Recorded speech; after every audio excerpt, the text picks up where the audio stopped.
उन्होंने कॉन्ट्रैक्ट वो 2020 में उसने 4 बार पेपर में धांधली करी है, उसने बार बार पेपर लीक करवाए हैं, उसने पेपर्स को बेचे हैं।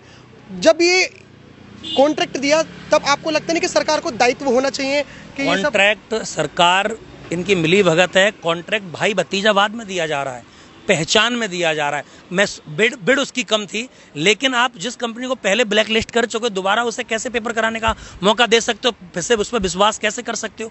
और मैं कहूँगा एसएससी नहीं, रेलवे हो या स्टेट गवर्नमेंट का कोई भी कमीशन हो, जब बिहार पीएससी का पेपर हुआ कोई भी हो, हर जगह आज रिफॉर्म की जरूरत है। हर जगह पूरे एजुकेशन सिस्टम में एक बड़े रिफॉर्म की जरूरत है, क्योंकि स्टूडेंट इस सिस्टम से बहुत ज्यादा परेशान हो चुका है। बस कारण ये है कि स्टूडेंट कुछ कर नहीं सकता, क्योंकि टीचर्स हम लोग भी कुछ कर नहीं सकते। हमारा कोई जिस तरीके से लाठियां बरसाई गई हैं 31 तारीख को, खदेड़ा गया है, इससे उन्हें मैसेज दिया है कि तुम्हारी कोई औकात नहीं है टीचरों की। हम आपसे बात करने के लेवल के नहीं, हम आपको समय भी नहीं दे सकते मिलने का। आप किस विषय के टीचर हैं? मैं मैथ्स पढ़ाता हूँ। आपने थोड़ा बहुत कॉन्स्टिट्यूशन तो पढ़ा ही होगा, जाहिर सी बात है।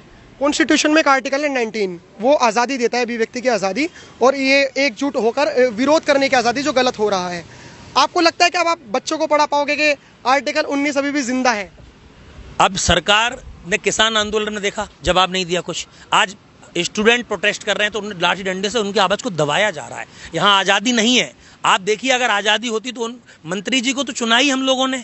अगर मंत्री जी से कोई वो टीचर्स वहाँ पर कुछ ऐसा करने नहीं गए थे। टीचर केवल वहाँ पर जो एसएससी या अन्य रेलवे अन्य कमीशन जो गड़बड़ियाँ कर रहा है, जो परेशानियां बच्चों के साथ खड़ी कर रहा है, उनको उनसे अवगत कराने गए थे कि शायद हो सकता है सरकार को पता ही ना हो कि एजेंसियां क्या कर रही हैं, शायद सरकार को पता ही ना हो कि एसएससी क्या कर रहा है, शायद सरकार के संज्ञान में ये सब ना हो। तो उनके संज्ञान में सब लाने के लिए वहां पर टीचर शांतिपूर्ण ढंग से केवल अपने मंत्री से, जिनको उन्होंने ही चुन के वहां भेजा है, शिक्षक, वो उनसे केवल मिलने का समय मांग रहे थे अपनी बात रखने के लिए।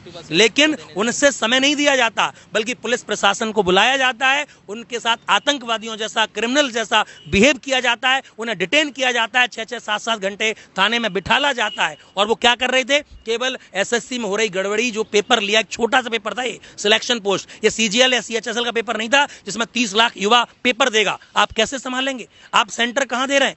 2 कमरे के मकान में।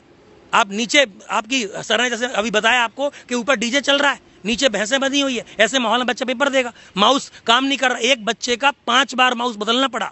उस बच्चे ने कहा कि मेरी जो स्क्रीन थी वो फ्लिकर कर रही थी लगातार, कीबोर्ड मेरा काम नहीं कर रहा। एक बच्ची का सेंटर जम्मू कश्मीर से दिल्ली है, और जब वो दिल्ली पेपर देने आती है, अंधी मतलब ब्लाइंड, और उसको पता चलता है यहाँ के उसका सेंटर बदल दिया गया है, अब यहाँ पेपर है ही नहीं।